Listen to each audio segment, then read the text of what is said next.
Assalamualaikum warahmatullahi wabarakatuh. Saya merupakan dalam kelompok 2 ingin melakukan presentasi tentang mata kuliah analisis laporan keuangan yang diampu oleh dosen Uli Nur Sosiawati, Sarjana Ekonomi, Magister Manajemen.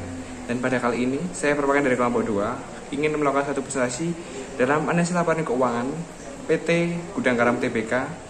Dan selanjutnya yang ingin disampaikan adalah satu perkenalan pada kelompok. Anggota kelompok kami adalah Perkenalkan, nama saya Luwinta Widya dari Saverius dari kelas 4E Prodi Manajemen dengan NIM 190310218.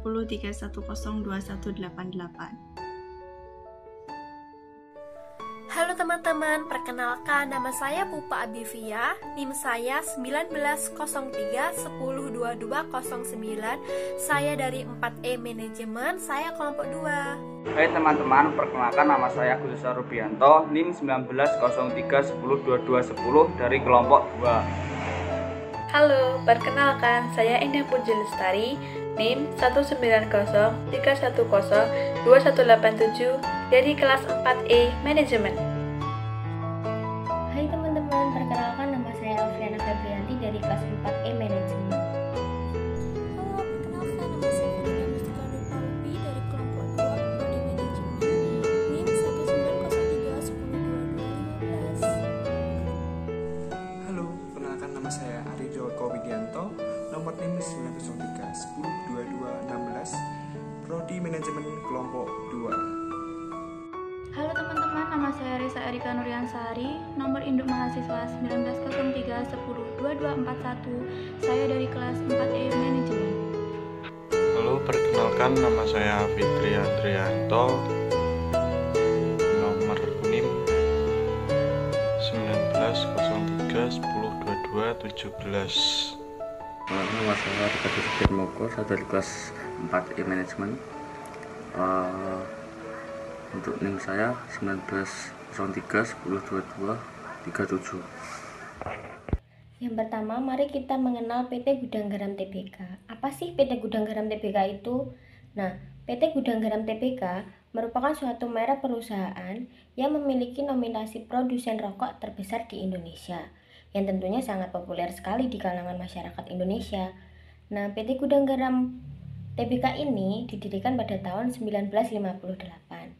Perusahaan rokok ini memiliki peringkat pertama terbesar kelima di Indonesia yang memproduksi rokok kretek. Yang kedua adalah laporan keuangan. Apa sih laporan keuangan itu? Mari kita mengenal laporan keuangan. Nah, laporan keuangan merupakan sumber informasi yang sehubungan dengan posisi keuangan dan kinerja keuangan perusahaan. Di dalamnya terdapat data keuangan yang dapat mendukung keputusan yang akan dibuat. Dan juga laporan keuangan menggambarkan semua data keuangan yang relevan dan telah ditetapkan dalam prosedurnya. Halo, di sini saya akan menjelaskan apa sih tujuan analisis.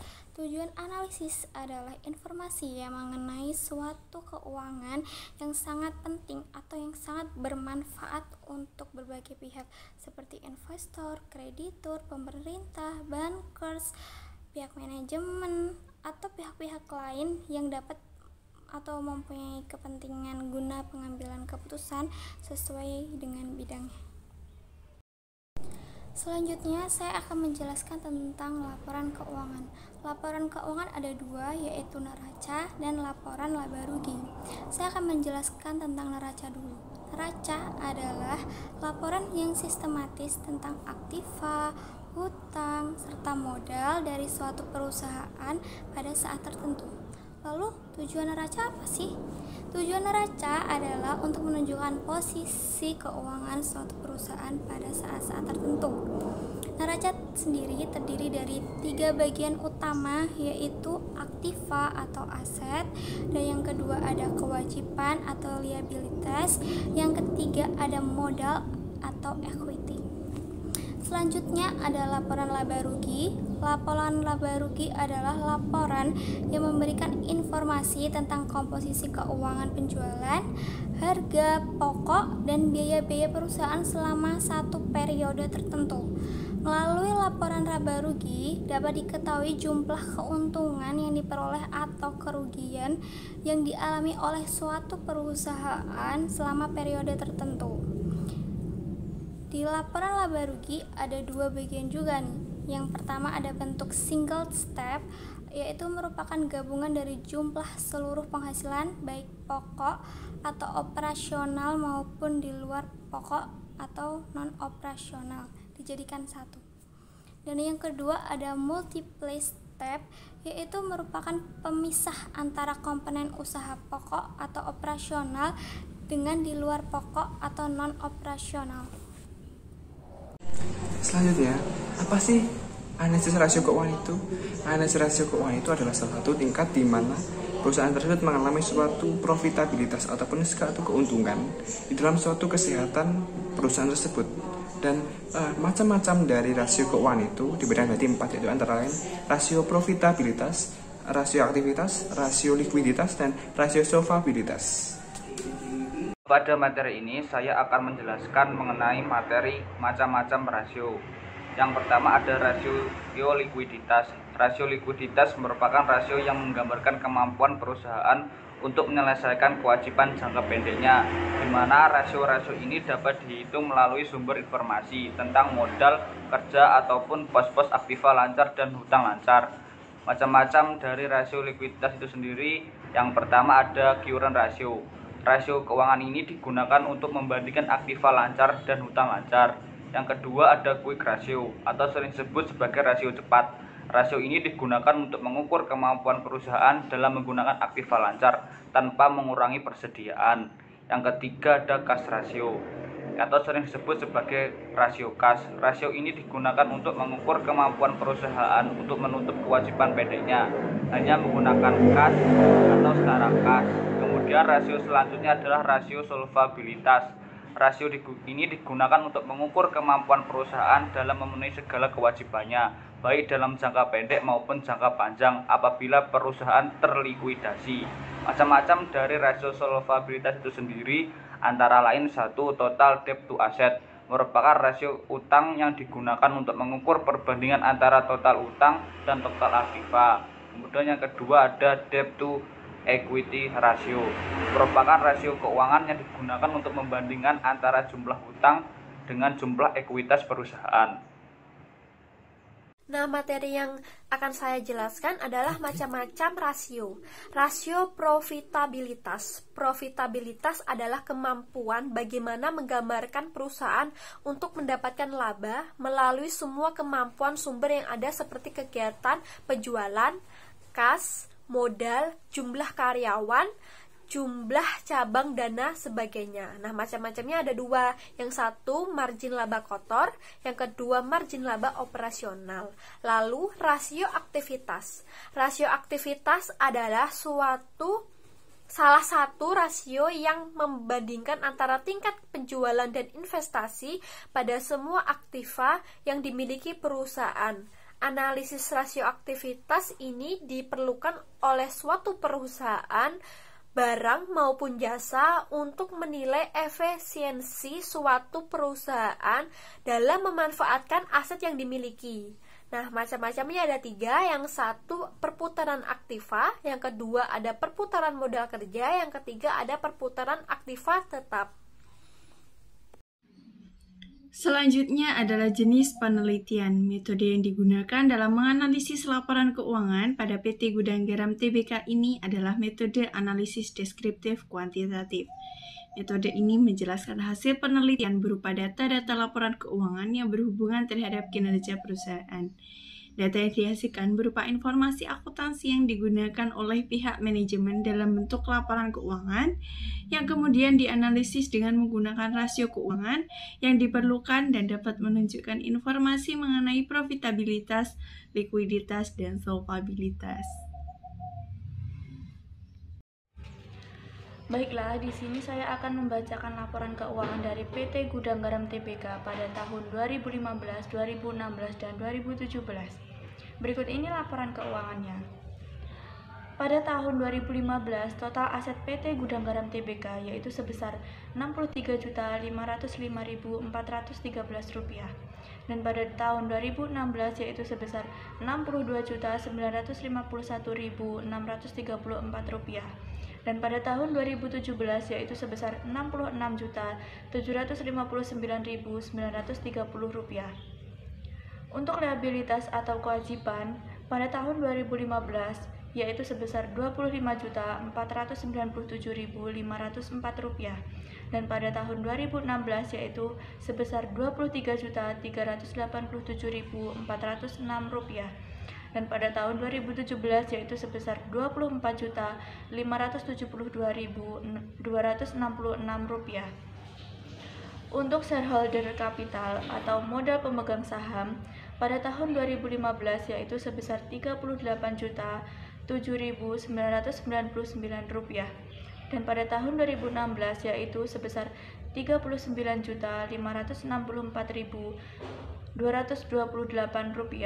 dan pada tahun 2017 yaitu sebesar Rp42.187.664. Untuk revenue atau pendapatan yaitu sebesar Rp70.365.573 itu pada tahun 2015 dan untuk tahun 2016 yaitu Rp76.274.147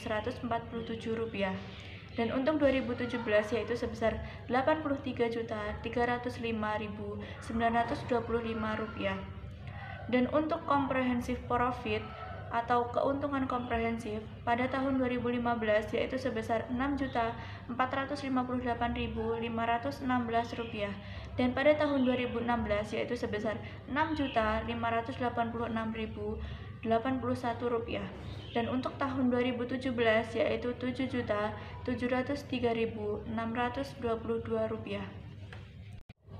Nah, untuk teman-teman bisa dilihat bahwa pendapatan dari PT Gudang Garam Tbk pada tahun 2015, 2016, dan 2017 terus mengalami peningkatan. Begitu juga dengan comprehensive profit-nya. Pada setiap tahun juga mengalami peningkatan. Nah, untuk selanjutnya teman-teman, di sini kita akan membahas tentang rasio profitabilitas. Rasio profitabilitas sendiri memiliki beberapa aspek penting. Untuk yang pertama yaitu gross profit margin.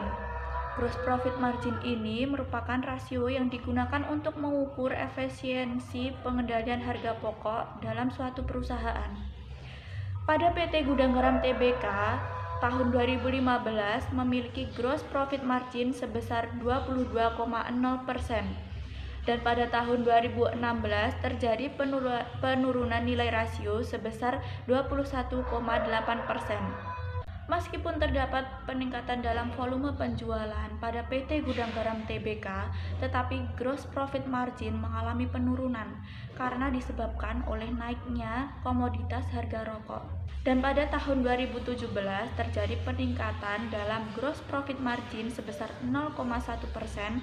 Hal ini disebabkan karena PT Gudang Garam Tbk mengikuti perkembangan komoditas harga rokok yang terus meningkat.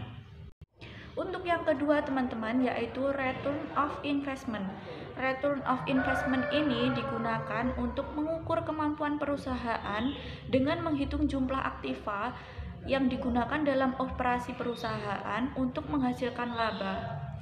Dalam PT Gudang Garam Tbk ini tahun 2015 terdapat sebesar 10,2% dan untuk tahun 2016 nilai rasio ini mengalami peningkatan menjadi 10,5%. Hal ini dapat terjadi karena peningkatan nilai laba bersih sesudah pajak lebih kecil dari peningkatan jumlah aktiva. Sedangkan pada tahun 2017 terjadi peningkatan nilai rasio menjadi 11,5%. Pada materi ini saya akan menerangkan mengenai Return on Equity atau ROE. ROE digunakan untuk mengukur tingkat pengembalian perusahaan dalam menghasilkan keuntungan dengan memanfaatkan ekuitas yang dimiliki oleh perusahaan. Tabel 4 diketahui pada tahun 2015 besar 16,9% dan pada tahun 2016 nilai rasio ini menurun menjadi 16,6%. Ini terjadi karena terjadi peningkatan pada nilai laba bersih sesudah pajak lebih kecil dan daripada peningkatan nilai total modal. Sedangkan pada tahun 2017 terjadi kenaikan nilai rasio yang drastis menjadi 18,2% karena akibat terus meningkatnya nilai laba bersih sesudah pajak dan meningkatnya nilai total modal. D. Profit margin. Net profit margin merupakan rasio yang digunakan untuk mengukur laba bersih sesudah pajak dibanding dengan volume penjualan. Tabel 5 diketahui pada tahun 2015 sebesar 9,1% dan pada tahun 2016 menjadi penurunan nilai rasio menjadi 8,6%, sedangkan pada tahun 2017 terjadi kenaikan nilai rasio menjadi 9,2%. Penurunan dan kenaikan ini terjadi akibat kenaikan nilai laba bersih diikuti dengan penjualan yang meningkat lebih besar. Pada materi kali ini, saya akan menjelaskan tentang likuiditas. Yang pertama ada current ratio. Current ratio menunjukkan hubungan antara aktiva lancar dengan kewajiban lancar pada suatu perusahaan. Pada tabel 6 menunjukkan bahwa pada tahun 2015 sebesar 177% dan tahun 2016 terjadi peningkatan pada nilai rasio yang naik menjadi 193,7%. Peningkatan ini terjadi karena nilai pada hutang lancar yang jauh lebih besar menurun dari menurunnya nilai aktiva lancar. Sedangkan pada tahun 2017 terjadi penurunan rasio menjadi 193,5%. Selanjutnya, ada quick ratio. Pada tabel 7 diketahui bahwa pada tahun 2015 sebesar 220% dan pada tahun 2016 terjadi penurunan pada nilai rasio menjadi 202%. Penurunan nilai rasio ini terjadi karena peningkatan nilai hutang lancar yang cukup besar, sedangkan nilai aktiva lancar mengalami penurunan. Pada tahun 2017 terjadi peningkatan nilai rasio menjadi 258%. Hal ini disebabkan karena adanya kenaikan hutang lancar diikuti dengan kenaikan aktiva lancar, sedangkan nilai perusahaan dari tahun ke tahun relatif meningkat. Selanjutnya, inventory to net working capital. Rasio ini digunakan untuk mengukur atau membandingkan antara jumlah persediaan yang ada dengan modal kerja perusahaan. Pada tabel 8 diketahui bahwa pada tahun 2015 nilai rasio ini adalah 2,011 dan pada tahun 2016 terjadi penurunan nilai rasio menjadi 1,850. Penurunan nilai rasio ini terjadi karena akibat menurunnya nilai persediaan, sedangkan pada tahun 2017 terjadi peningkatan nilai rasio menjadi 1,972 karena akibat naiknya nilai persediaan diikuti dengan naiknya aktiva lancar. Selanjutnya, solvabilitas. Debt to asset ratio. Debt to asset ratio merupakan rasio yang digunakan untuk mengukur perbandingan antara total hutang dengan total aktiva.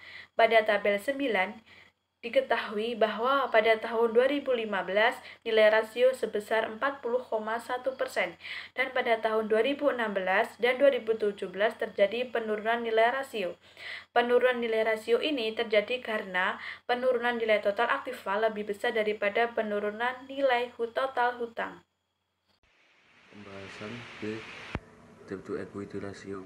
Debt to equity ratio adalah rasio yang membandingkan hutang perusahaan dengan total ekuitas. Untuk tahun 2015 total modal 38.007.909 rupiah.